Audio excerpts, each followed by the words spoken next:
Bienvenidos a MIN Mayagüez, la patria que queremos. Antes de empezar, un aviso rápido, síguenos en Spotify, YouTube o tu plataforma favorita y activa las notificaciones para no perderte nada. Déjanos tu comentario o reseña, y escríbenos en redes como MIN Mayagüez. Ahora sí, comencemos con el programa de hoy.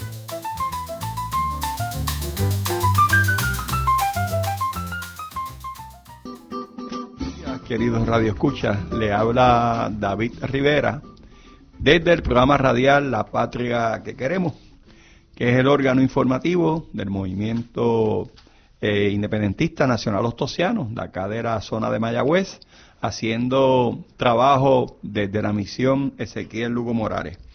Y como suelo decir, sábado tras sábado, dándole gracias a Dios y a la vida porque me permite estar un sábado más con ustedes. Hoy me acompañan mis queridos cooperadores, colaboradores y compañeros de lucha, Ángel García Troche. Saludos a todos, en particular a los presentes. Un abrazo. Y el distinguido hermano Jamón Ejera. Saludos, muy buenos días a todos. Como saben, este programa cumple ya cumplió, pero la semana próxima, justamente el día 23, sábado 23, vamos a celebrar un radio maratón. El dinero que se levanta en ese radio maratón por la patria que queremos nos sirve para financiar este programa de radio durante todo el año. Así que la semana que viene le dedicaremos el programa a esos 19 años de trabajo ininterrumpido, y a los fundadores del programa, que es el compañero Jorge Tantao, que se sigue recuperando, y al querido hermano que ya partió hacia esa dimensión del misterio, que es el compañero Pablo Miranda. Hoy tenemos la oportunidad exquisita de poder tener con nosotros como invitado al arquitecto, planificador y urbanista, don Pedro Cardona Roy. Pero antes de pasar con él, pues siempre hacemos unos mensajes. Si usted quiere contribuir al desarrollo de este programa, de que este programa siga saliendo al aire, pues mire, usted nos hace una aportación al teléfono de nuestra organización en Mayagüez, que es el 787-910-2721. Ese teléfono tiene una ATH móvil, le va a aparecer Misión Ezequiel Lugo Morales, y usted pues nos envía el dinero que usted entienda que es necesario. Por aquí acaba de llegar el querido también hermano Gabriel Andrés Rodríguez Fernández, que también es compañero planificador y es el coordinador de zona de Diálogo Soberanista. Bienvenido. Sí, voy con ella. También informo que ahora, hasta que se pueda realizar la próxima marcha por la independencia, siempre vamos a tener al inicio del programa un invitado. Hoy vamos a tener a la querida compañera Jocelyn Velázquez, que es la compañera portavoz de Se Acabaron las Promesas, y ella va a estar hablándonos 5 minutos específicamente porque es necesario este año volver a marchar. Buenos días, Jocelyn. Buenos días a ti, a quienes te escuchan esta mañana. Gracias, Jocelyn. Como le indico a los queridos radioescuchas, en el mes de julio vamos a tener la nueva marcha por independencia. Tú eres la portavoz de una organización que se llama Se Acabaron las Promesas, que es un rosario, ¿verdad?, de organizaciones que participamos en esta marcha por independencia. Te pregunto, ¿cuándo volvemos a marchar y por qué marchar un año más? Pues nada, que todo el mundo anote en su calendario, ¿verdad?, y apunte que el próximo 18 de julio, a partir de las 2 de la tarde, en la Plaza Colón del Viejo San Juan, vamos en ruta hacia la Corte Federal también en el Viejo San Juan, una ruta relativamente corta, tomando en cuenta, ¿verdad?, el cambio climático y cómo está afectando ¿verdad? La calor a las personas, pues queremos que sea una ruta corta, pero a la misma vez contundente.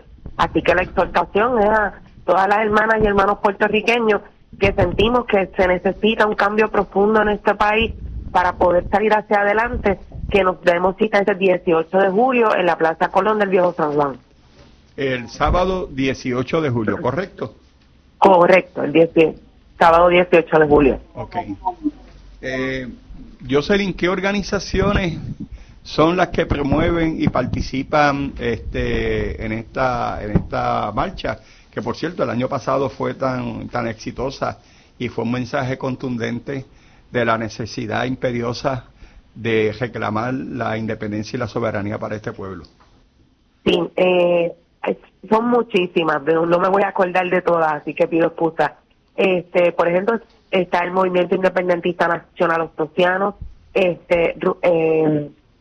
la Colectiva Feminista en Construcción, nosotros las jornadas se acabaron las promesas, el Frente Socialista, el Movimiento Ñiz Negrón, el Movimiento Nacionalista Revolucionario, el Partido Independentista Puertorriqueño, y esas son de las que me acuerdo ahora porque son más de 10 organizaciones de distintas partes de la isla que tienen diferentes enfoques, pero que todos, ¿verdad?, caminamos por un mismo fin, que es luchar por la liberación de nuestra patria.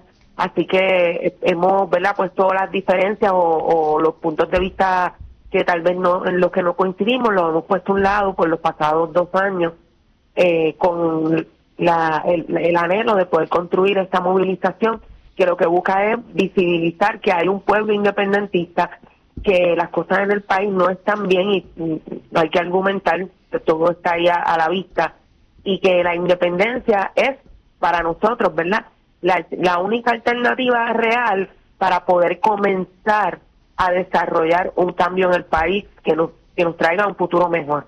Así que cuando exhortamos a la gente a marchar por la independencia, hablamos de la educación pública, de la salud, de la seguridad pública, de que no queremos que nos sigan arrebatando nuestro patrimonio. Cuando hablamos de nuestro patrimonio son nuestras playas, nuestros recursos naturales, ¿verdad? Que no queremos seguir siendo víctimas de las guerras imperialistas del gobierno de los Estados Unidos. Así que cuando hablamos de marchar por nuestra independencia, hablamos de esa y muchas otras cosas más. Y por eso es que exhortamos al pueblo independentista y a quienes sientan, ¿verdad?, que tal vez no creen en la independencia, pero que empieza a sonarle como algo lógico, que se acerquen a los grupos que están, que se organicen y que participen de eventos como este, que lo que buscan es educar y visibilizar que hay otro rumbo, que hay otra manera de hacer las cosas en el país que nos puede llevar a un mejor camino. Gracias, Jocelyn, por tu participación. Seguiremos informándole al pueblo y sobre todo la logística que va a tener esta importante actividad, de qué partes de Puerto Rico vamos a salir y cuáles son las rutas que vamos a seguir. Así que un abrazo fraterno de acá de los compañeros del MIN de Mayagüez, a todos los compañeros que nos escuchan y muy especialmente a los compañeros de Se Acabaron las Promesas. Y también saludos de parte del Diálogo Soberanista, que participamos en la marcha anterior. Exacto. Y vamos a participar en esta. Ahí escuchaste al compañero Gabriel Andrés Rodríguez Fernández, que es el coordinador de zona de acá de Diálogo, que sí, ciertamente participaron en la actividad el año pasado y participamos ambas organizaciones de todo el trabajo patriótico que hacemos en el oeste. Muchas gracias. Bueno, compañeros, el programa de hoy es un programa sumamente importante. Se lo hemos dedicado y se lo vamos a dedicar a la infame Ley 82-2026. La hemos titulado a la nueva ley que promueve el crimen ambiental. Como invitado vamos a tener al distinguido puertorriqueño Pedro Cardona Roy, pero antes de pasar con la entrevista con don Pedro, con el profesor Pedro Cardona Roy, el compañero Ángel García Troche quiere hacer un comentario. Sí, precisamente sobre lo que va a tocar, el mejor título que le podemos dar al planificador, arquitecto, etcétera, es compañero. Compañero nos acompaña en esta lucha y lo acompañamos a él. Es que queríamos manifestarle al pueblo oyente que hoy en el periódico El Nuevo Día, en la página 25 sobre opiniones, hay un artículo extraordinariamente didáctico que se titula Lejos del mundo en justicia ambiental, escrito por un profesor de Derecho, cuyo nombre es Luis Aníbal Avilés. Estamos recomendando que como parte, complemento de la conferencia que va a dictar el compañero Cardona, lean ese artículo. Es muy didáctico. Gracias, David. Bueno, don Pedro Cardona Roy es urbanista, planificador, arquitecto puertorriqueño, es una de las voces más respetadas en estas disciplinas. Se destaca por analizar y proponer soluciones sobre planificación urbana, protección del medio ambiente y desarrollo sostenible en nuestro país. Buenos días, profesor. Buenos días, gracias por la invitación, un placer estar con ustedes en la mañana de hoy. Para nosotros es realmente un privilegio. Creo que es la primera vez que está con nosotros en este programa, ¿correcto? Eso es así. Y lo que nos convoca este día y de tener el privilegio de tenerlo usted en este medio y por estas ondas radiales es que se acaba de firmar esta ley 82 que promueve el crimen ambiental, y quisiera yo como primera pregunta, ¿qué es la ley 82 del 2026 y qué cambios promueve? Mira, esta ley importante la presenta el representante Georgie Navarro Suárez junto a otro miembro de la delegación del Partido Nuevo Progresista, que ahora no recuerdo su nombre, pero quien ha estado activamente defendiendo esta medida es Georgie Navarro Suárez. Este proyecto, cuando se presenta originalmente en el 2025, ya era problemático porque incluía una serie de condiciones como la imposición de este peaje o esta fianza del 10%. Importante, ya ahí nosotros levantamos preocupación sobre esta medida y se había solicitado públicamente que se celebraran vistas públicas. Sin embargo, la Cámara de Representantes en diciembre de 2025 aprueba la medida sin que se hubieran celebrado vistas públicas, solamente con unas reuniones administrativas que se celebraron para conversar con municipios y con unos grupos de interés, principalmente vinculados al sector de la construcción. Posteriormente, esto va a votación en el Senado, y en el Senado introducen unas enmiendas, y esas enmiendas son las que traen el asunto de la transformación de los suelos rústicos especialmente protegidos. Y luego podemos hablar un poquito de qué implicaciones tiene esto, pero esas enmiendas que introduce el Senado entonces provocan que tiene que regresar la medida a la Cámara para que ratifiquen esas enmiendas propuestas, y así lo hicieron.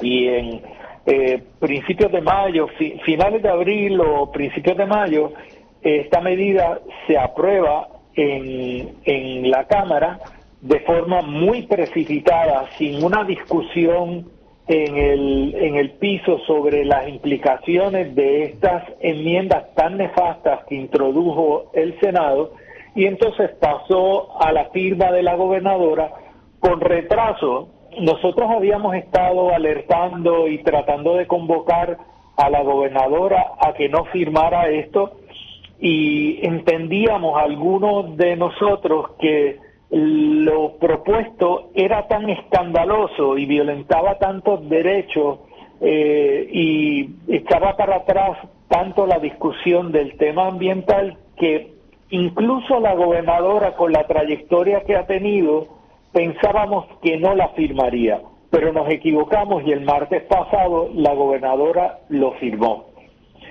Esto ha provocado, como tú bien sabes y habrás visto, una reacción muy amplia en todo el país en contra de esta medida y en contra de la administración actual.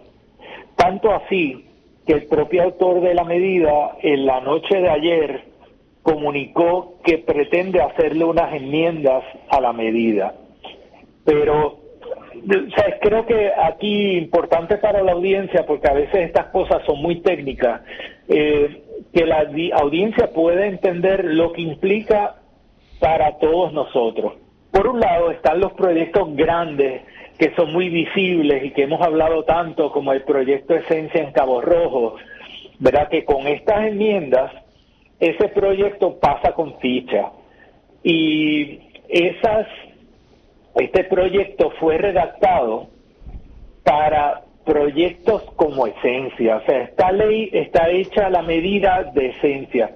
Y como ustedes vieron, no solamente el representante Navarro Suárez carece de capacidad para comunicarse de una manera inteligente y comprensible por la ciudadanía, sino que tampoco conoce de la medida que él mismo firmó, que él mismo es su autor. Y eso quedó evidenciado en estos días. Eso quiere decir que alguien le redactó la medida. ¿Y quién le redactó esa medida? Pues los constructores de hogares y esos desarrolladores que se ven beneficiados por este tipo de atropello, ¿no? Ahora, usted que vive en una urbanización y usted tiene todo alrededor suyo, son usos residenciales, ¿cómo le afecta esto? Pues mire, si en una de las parcelas que colinda con la suya deciden autorizar un taller de hojalatería y pintura, y ese taller de hojalatería y pintura está en un suelo urbano residencial, ese taller que obtuvo la autorización, si tiene emanaciones tóxicas y su hija que vive en el cuarto que colinda con ese taller de mecánica tiene inhalación de gases tóxicos, producto de esas prácticas irregulares que tiene esta gente con todos los permisos, pero tiene emanaciones irregulares, usted tiene que pagar un 10% del valor de ese desarrollo del taller de hojalatería y pintura para poder recurrir al tribunal a reclamar por la salud de su hija. De eso es de lo que se trata. Y si ese taller costó $500,000 su construcción, usted va a tener que poner $50,000 para poder entrar al tribunal a defender la salud de su hija. Pero es más grave, porque Jorge Navarro Suárez y los testaferros, Jorge Navarro Suárez actuando como testaferro de estas personas de la industria de la construcción, legisló para que usted tiene que demostrar que tiene un daño, como dice la ley, real y palpable. ¿Qué quiere decir esto? Que la mera amenaza de que pudiera haber una emanación de gases tóxicos por proximidad a su propiedad residencial no es suficiente.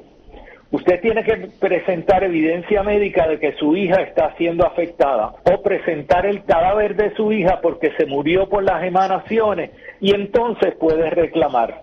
Pero tiene que poner el 10%. Y esto es incoherente y es un atropello brutal porque, entre otras cosas, si usted no tiene los recursos económicos, usted se queda sin vehículo para poder reclamar sus derechos. Entonces, ¿cómo es posible que aquí nosotros hemos llegado a un punto en el que el Estado puede discriminar contra los ciudadanos, separando los que tienen dinero de los que no tienen? Porque los que no tienen dinero no tienen acceso a la justicia y los que sí tienen dinero entonces van a poder acceder a la justicia. Profesor, ¿cómo es posible esto? Profesor, le pregunto, con ese panorama y con lo que usted nos esboza, el PNP gobierna en Puerto Rico como partido único, controla la Cámara y el Senado, también la Judicatura y todas las dependencias gubernamentales. Entonces, ¿qué le queda al pueblo para poder impugnar este tipo de atropello? Mira, yo he estado analizando este asunto y realmente yo veo que hay 3 días. Por un lado, yo creo que Jorge Navarro Suárez engañó no solamente al pueblo de Puerto Rico, sino que engañó a la delegación de su propio partido. Y creo que se han dado cuenta de el caos que ellos mismos provocaron, porque durante los pasados 4 días no han tenido descanso. Y yo le puedo decir que aunque controlen todo, lo que no controlan es la opinión pública y no controlan el daño político que le puede haber causado esta avaricia y este descuido tan grande que tuvieron al legislar esto. Así que, por un lado, creo que sí se puede llamar a capítulo a estas personas y convocarlos a que se enmienden. Ya Georgie Navarro algo piensa hacer, y así lo anunció. Ahora, queda para nosotros también el recurso de ir al tribunal, tanto local como al foro federal, que aunque uno tenga reparos sobre esa participación del gobierno de Estados Unidos dentro de Puerto Rico a nivel judicial, es un recurso que existe porque la Constitución de Puerto Rico y la de Estados Unidos defiende el derecho al acceso a la justicia a todos los ciudadanos.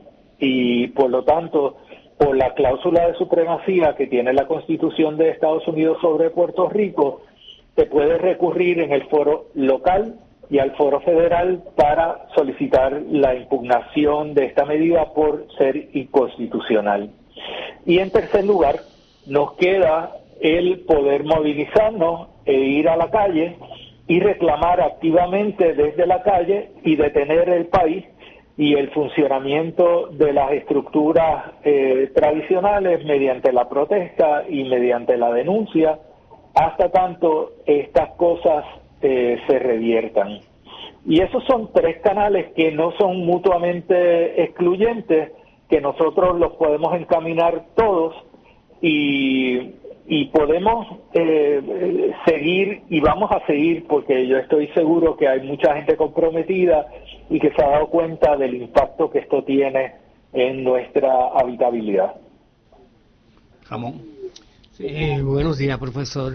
¿Ese 10% va a ser devuelto en algún momento o es una contribución al Estado que no va a ser devuelta? Sí, bueno, es una fianza y la naturaleza de la fianza es que se pone en prenda en el tribunal hasta tanto, disculpe, hasta tanto se ve el recurso. Si prevalece el ciudadano en su reclamo, entonces ese dinero se devuelve. Pero mira, es importante también que las personas que están escuchando sepan que esto alegadamente se dice que lo crean para detener las demandas frívolas que provocan detener el desarrollo económico del país. Y eso es una mentira enorme, porque primeramente tenemos que entender que los foros administrativos y judiciales en Puerto Rico no están inundados por reclamos para detener obras de construcción. Eso no es real, eso no ha pasado. Han habido casos como el caso que llevamos con Sol y Playa o el caso que llevamos con la Cueva Las Golondrinas en Aguadilla o algunos otros como el de Punta Bandera y otros que han sido recursos que se han encaminado por la ilegalidad de lo que está planteado y se ha prevalecido en los tribunales en múltiples instancias. Lo mismo pasó en el paseo peatonal y ciclista de Rincón, que fue confirmado por el Tribunal de Apelaciones. Así que yo creo que es importante que hemos visto estos casos, pero se ha demostrado que en esos casos había mérito. Entonces, no son muchos, son menos de los que realmente están sucediendo en el país, pero es importante que no hay una crisis como se ha pretendido comunicar. Y por lo tanto, nosotros no teníamos que legislar para hacer eso. De otra parte, y aquí una breve cita de los aspectos judiciales, cuando se va al tribunal en un caso civil, existe una cosa que se conoce como la regla 9. La regla 9 es un requisito que tienen los abogados y los clientes que demandan a presentar evidencia y justificación de que aquí hay mérito en lo que están planteando. Un abogado no puede representar a un cliente que tiene una intención frívola de demandar a un vecino porque le cae mal o porque no le gusta que le estacione el carro en la acera del frente. Eso no puede ser una base para llevar un recurso, y así lo reconocen los tribunales, y para eso existe la regla 9. Por lo tanto, no hay una evidencia de que en Puerto Rico exista una inundación de demandas frívolas por reclamos de la naturaleza, ¿verdad? Por incumplimiento con reglamentación o por otras razones. Eso no existe. Sin embargo, Jorge Navarro Suárez ha dicho que el problema es ese, y para garantizar el desarrollo económico hay que crear esta ley. Y lo que no dice es que a él le pagaron y a él le financiaron la campaña política, y esas personas que le pagaron y le financiaron la campaña política ahora le están pasando factura y le dijeron: presenta este proyecto.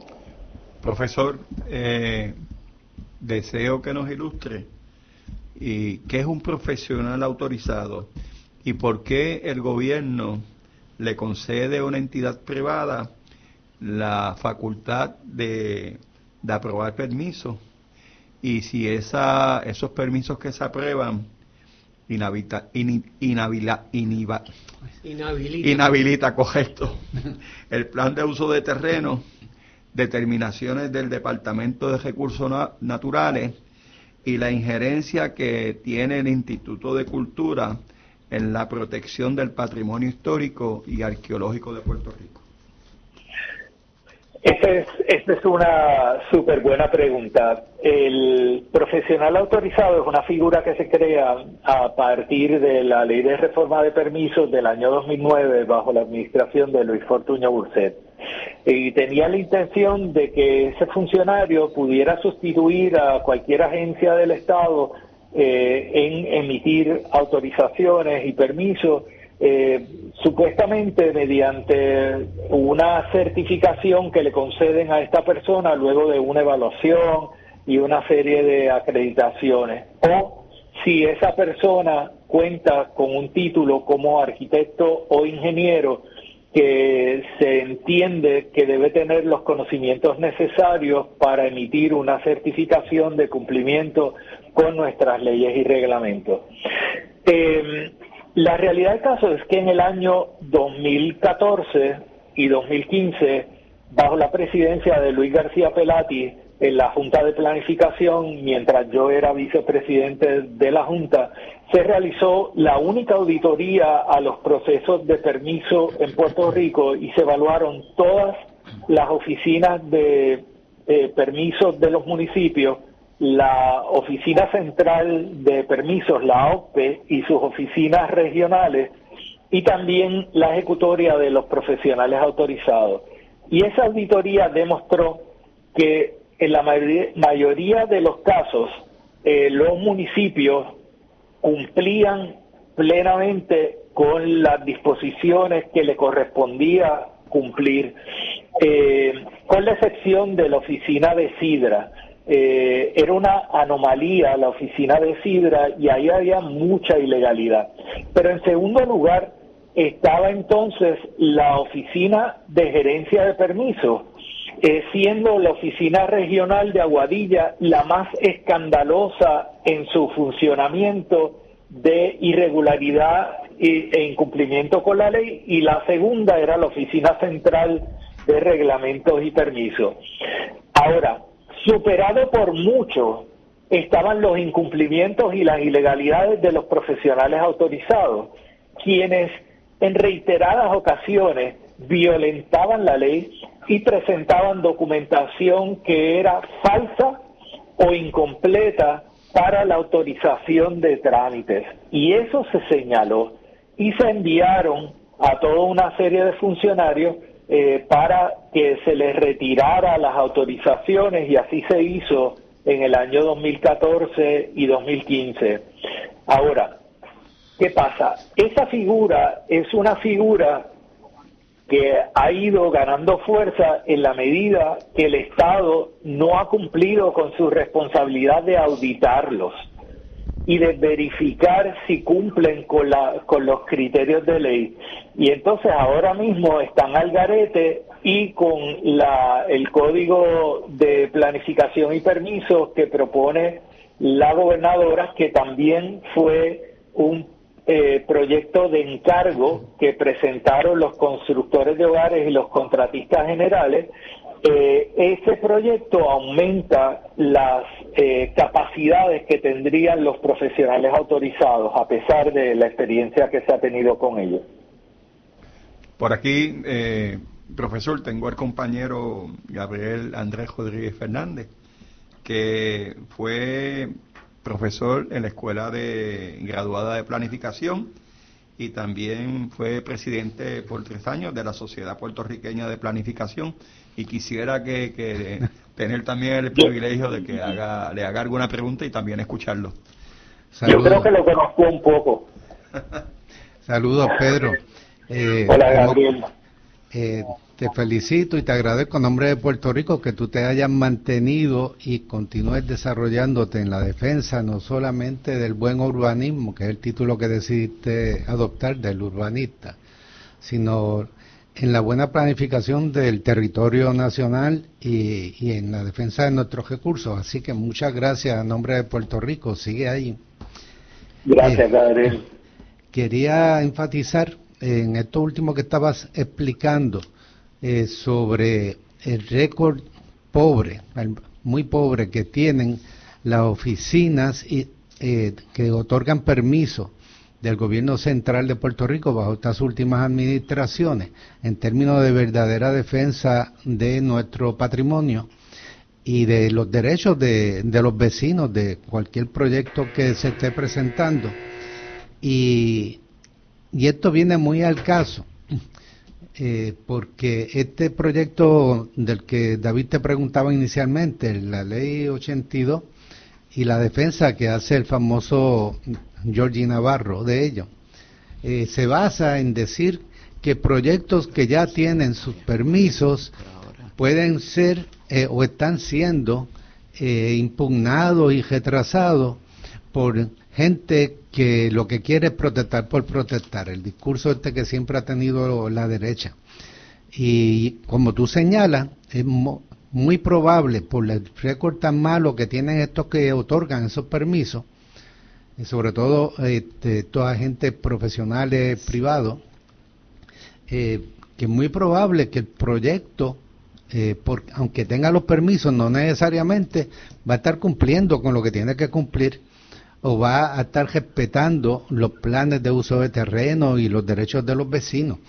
Así que quitarle a los vecinos y al público en general el derecho a ir a corte para reclamar o impugnar un proyecto con la excusa de que si ya tiene permiso, pues una barbaridad, porque es muy probable que los permisos hayan sido mal otorgados, y precisamente por eso hay el derecho constitucional de cuestionar en corte cosas que el gobierno puede haber hecho mal, como dar un permiso a un proyecto que es dañino para el país o para los vecinos.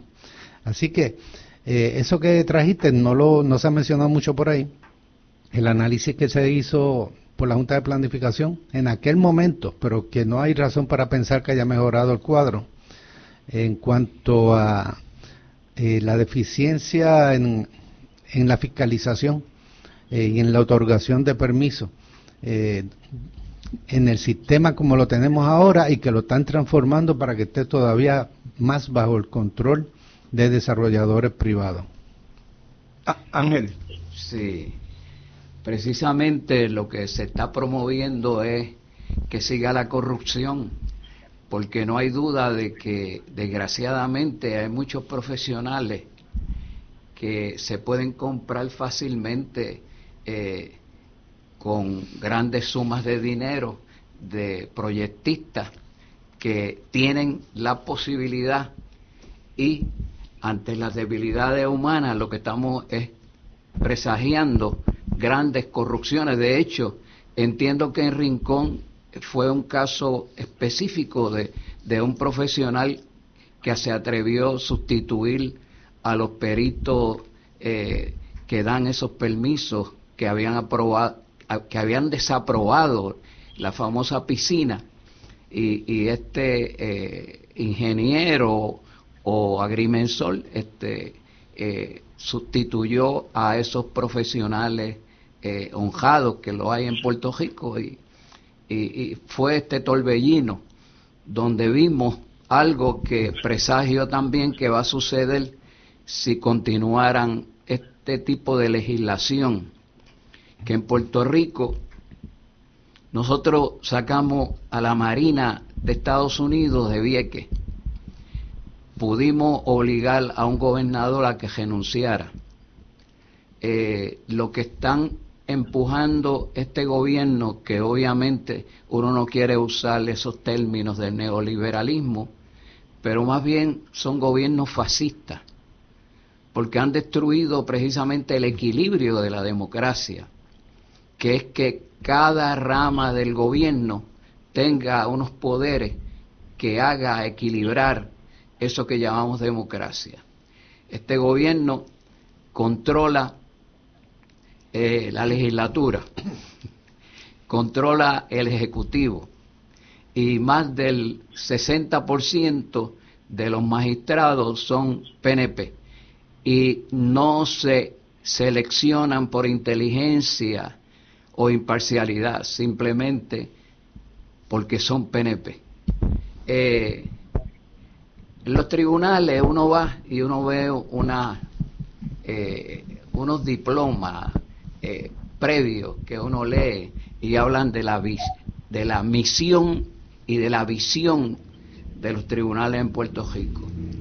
En realidad, el adjetivo más grande en un tribunal es la imparcialidad, y eso no se está dando en Puerto Rico. Son tan innumerables los casos donde el poder económico sobrepasa las verdaderas cualidades de lo que debe ser un gobierno para el pueblo y por el pueblo, que sobraría empezar a contarlo. Nosotros tenemos una constitución que le queda grande a esta colonia. Entiendo que tenemos mecanismos dentro de las mismas leyes de la Constitución, como el mandamos, que podemos utilizarlo, y obligaríamos, si encontramos, como yo estoy seguro que lo hay, jueces honrados, decentes, imparciales, con un amor propio como probidad y como personalidad, que estarían dispuestos a obligar a un funcionario público a que cumpla con sus deberes. Por ejemplo, este señor que es secretario de Recursos Naturales, se le puede exigir que como deber de su ministerio cumpla con lo que ordena la Constitución, y es posible que entonces no sea verdaderamente el pueblo el que tenga que estar buscando un 10% o la suma que esta gente quiere impedir para que hayan controversia contra el poder económico en Puerto Rico, y se verían obligados a que ese secretario llevara una acción. Recordemos que el primer deber de un ejecutivo, como es el gobernador, es cumplir las leyes y hacer que se cumplan. Y aquí, desgraciadamente, eso no está sucediendo. Aquí lo que tenemos es que desgraciadamente se está empujando al pueblo a que haya un confrontamiento con las fuerzas que el gobierno tiene para reprimirnos. Eso es todo por ahora. Comentario, profesor. Opinión. Mire, yo creo que tanto lo que plantea Gabriel en relación a los asuntos relacionados a los profesionales autorizados, el impacto que ha tenido las decisiones de estos profesionales en cuanto a incumplimientos con políticas públicas como el plan de uso de terreno y otras, es un asunto que se tiene evidencia y que tenemos muy claro, ¿verdad? Y yo creo que esa trayectoria pues hace que uno tenga que tener mayor cuidado en la fiscalización de estas personas, pero también en los poderes que se le pretende conceder de ahora en adelante. Y también creo que lo que planteaba, me parece que fue don Ángel, en relación a las leyes y la Constitución, creo que es un asunto fundamental y cualquier persona que tiene un respeto a su país y un respeto a las leyes debe cumplir con ellas. Sin embargo, nosotros no estamos ante una administración que tenga esa característica y lo hemos visto de forma reiterada en la Junta de Planificación, cuyo presidente desafió una determinación que es una confirmación de una sentencia del Tribunal Supremo en torno al reglamento conjunto y decidió desafiar esa determinación y continuó utilizando un reglamento que el Tribunal Supremo declaró nulo en 2 ocasiones. Entonces tenemos un secretario del Departamento de Recursos Naturales y Ambientales que ha decidido comenzar un proceso de otorgar unas concesiones que no puede otorgar para usos no relacionados al agua en el sector de la Parguera. Y también una persona que mediante una orden ejecutiva pretendía modificar leyes para favorecer a la familia de la gobernadora. Entonces, aquí nosotros estamos ante un Estado que la administración actual ha decidido encaminar una serie de recursos que violentan nuestro orden constitucional y violentan nuestro ordenamiento jurídico en múltiples instancias. Y ante eso nosotros tenemos que levantar la voz. Y yo lo he dicho en varios foros, yo siempre creo en agotar todos los recursos administrativos y todos los recursos de llamar a la conciencia a todas las partes, pero yo no renuncio a mi derecho a lanzarme a la calle y desde la calle reclamar de forma activa el cumplimiento con estas normas, porque ellos están llamados a defenderla y no lo hacen, pero nosotros sí lo vamos a hacer.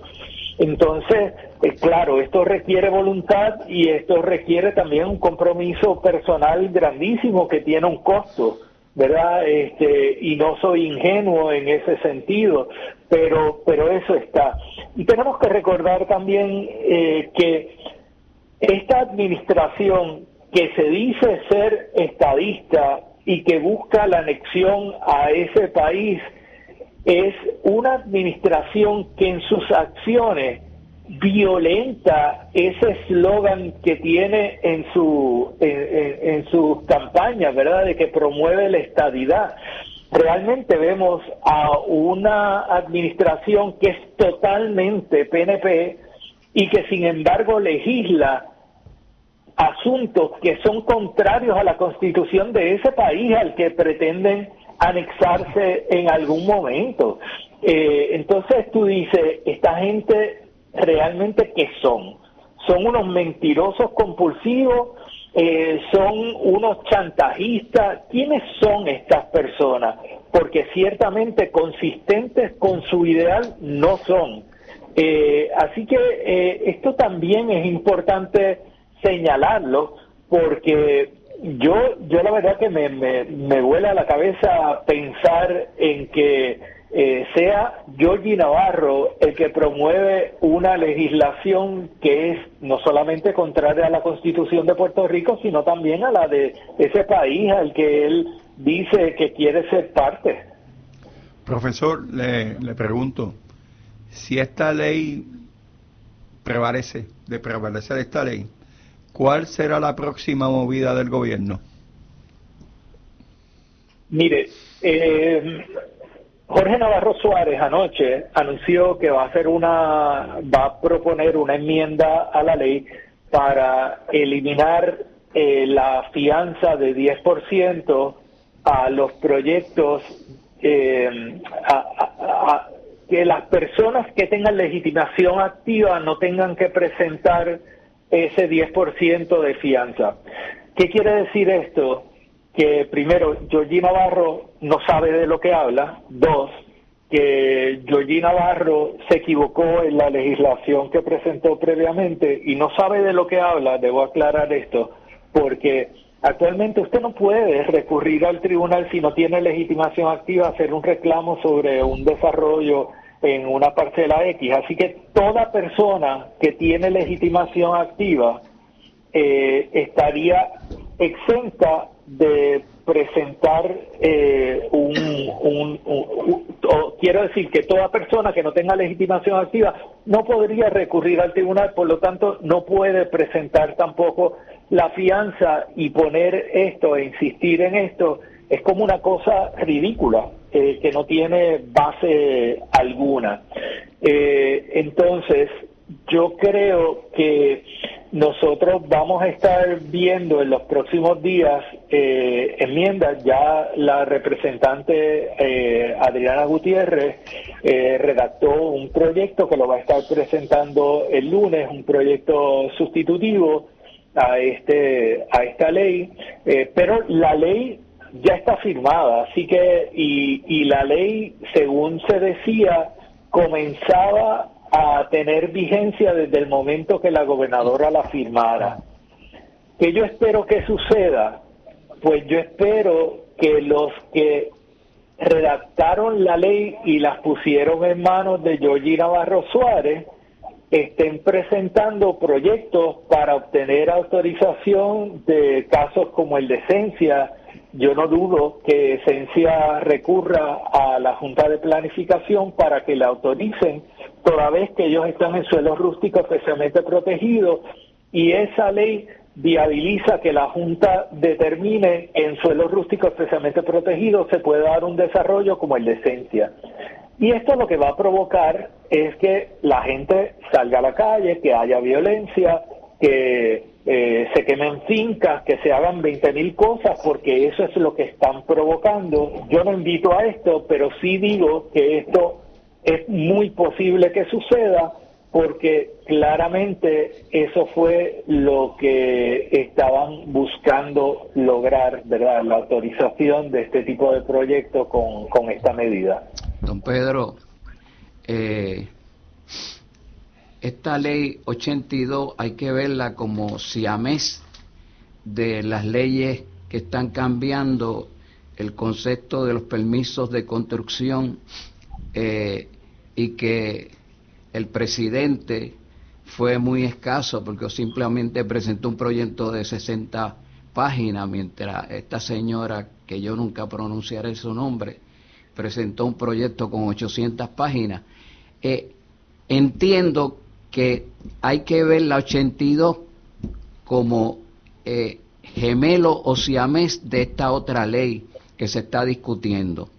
Y entiendo, y nos gustaría oír la opinión suya sobre cómo eso erosiona las leyes de protección de los terrenos ferraces de Puerto Rico, y cómo esto afecta también la proyección de estos compañeros que han cedido pro bono su peritaje sobre el calentamiento global y los planes para que Puerto Rico entre en vigencia esos planes.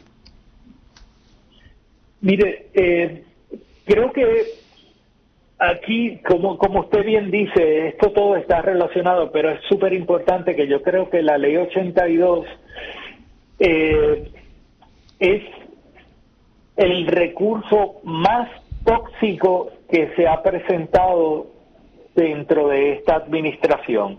Es un proyecto muy breve que tiene el efecto de transformar toda la planificación en el país, que altera el Código Municipal, porque, entre otras cosas, el Código Municipal y antes la Ley de Municipios Autónomos establecía que los suelos rústicos especialmente protegidos no podían estar nunca sujetos a un proceso urbanizador. Y esto dice, no podrán estar sujetos a menos que la Junta de Planificación así lo disponga. Y la Junta de Planificación tiene la facultad de alterar la política pública de los suelos rústicos especialmente protegidos, cosa que modifica la definición de estos que está contenida desde el año 92 en toda nuestra legislación y en toda la planificación que se ha producido del año 92 hasta el presente.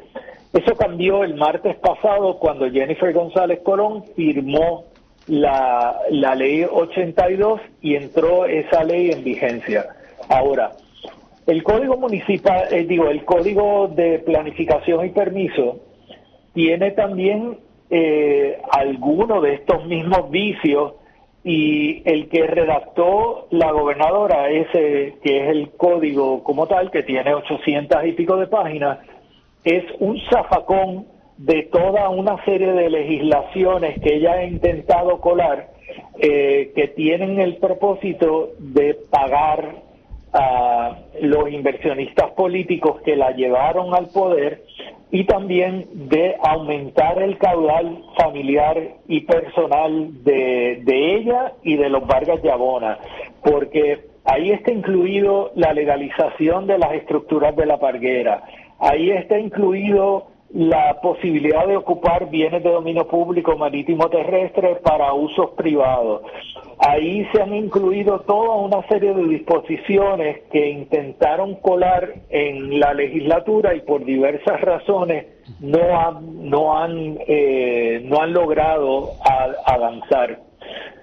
En contraste, el proyecto que presentó el presidente del Senado, con el que yo tengo unas diferencias muy grandes con ese proyecto, sin embargo, tengo que decir que a nivel estructural, las propuestas de Tomás Rivera Schatz respetan la estructura gubernamental que nosotros hemos conocido y que ha garantizado, mejor o peor, unas ciertas estabilidades y pesos y contrapesos en el sistema de planificación, de protección ambiental, etcétera. Él no altera la composición de las agencias reguladoras, ni tampoco establece una figura tan central y tan poderosa como la que pretende crear la gobernadora, que recordemos que es lo que siempre ha estado buscando el sector de la construcción, porque comprar a un solo funcionario es mucho más fácil que tener que dirimir entre todos los funcionarios que tienen a su cargo las agencias y los 78 municipios para lograr una autorización. Y miren, no es casualidad que anoche, ante las presiones que se estaban dando, el director de la OCPE haya presentado un reclamo ante el secretario de Desarrollo Económico, y a él en menos de 2 horas ya lo habían destituido de su puesto. ¿Por qué? Porque es que ya este asunto es un asunto que ha estado creando unas tensiones tremendas, y tenemos que recordar que el anterior director de la Oficina de Gerencia de Permisos, subsecretario a cargo del departamento de la Oficina de Gerencia de Permisos, Félix Rivera, en su informe de transición apuntaba a que su entidad no funcionaba adecuadamente porque no había contado con los recursos económicos. Y el destituido anoche, señor licenciado Almodóvar, también había dicho lo mismo. Había dicho: yo no puedo cumplir con las responsabilidades que me han encomendado porque no tengo los recursos. Y esto no funciona no porque no querramos y no porque la gente que yo tengo no tenga la capacidad. Es porque el propio gobierno no nos está permitiendo contar con los recursos para hacer el trabajo que nos han encomendado. Profesor, apenas nos queda 1 minuto y medio. Si quiere decir algo adicional en esos minutos finales. Miren, primero que todo les agradezco muchísimo la invitación. Yo respeto muchísimo a Gabriel y respeto también los espacios de la radio que son tan importantes para poder comunicar y para poder tener una conversación con el país. Así que agradezco muchísimo la invitación, estoy siempre a la orden. Creo que debemos estar todos pendientes y mantenernos en comunicación para poder hacer las movilizaciones que va a ser necesario hacer en las próximas semanas, porque esto no se puede quedar como está. Necesitamos activamente intervenir para lograr las transformaciones que necesitamos. Quiero informarle que esta importante entrevista que hemos realizado en el día de hoy sobre el problema que tenemos, ¿verdad?, con la Ley 82, el público radio escucha, los oyentes la pueden accesar en horario diferido en Spotify, Amazon Music, Audible, y también en el transcurso del día de mañana en YouTube. Así que, profesor, espero que en el futuro podamos tener de nuevo el privilegio de contar con usted y que este programa de radio, La Patria que Queremos, que cumplimos ahora 19 años, siempre sea el foro pertinente para discutir los problemas y las soluciones que queremos en este país. Muchas gracias. Mi admiración y respeto hacia todos ustedes. Muchas gracias. Y nos despedimos, Gracias. como nos despedimos toda la semana. Despierta, Boricua, defiende lo tuyo.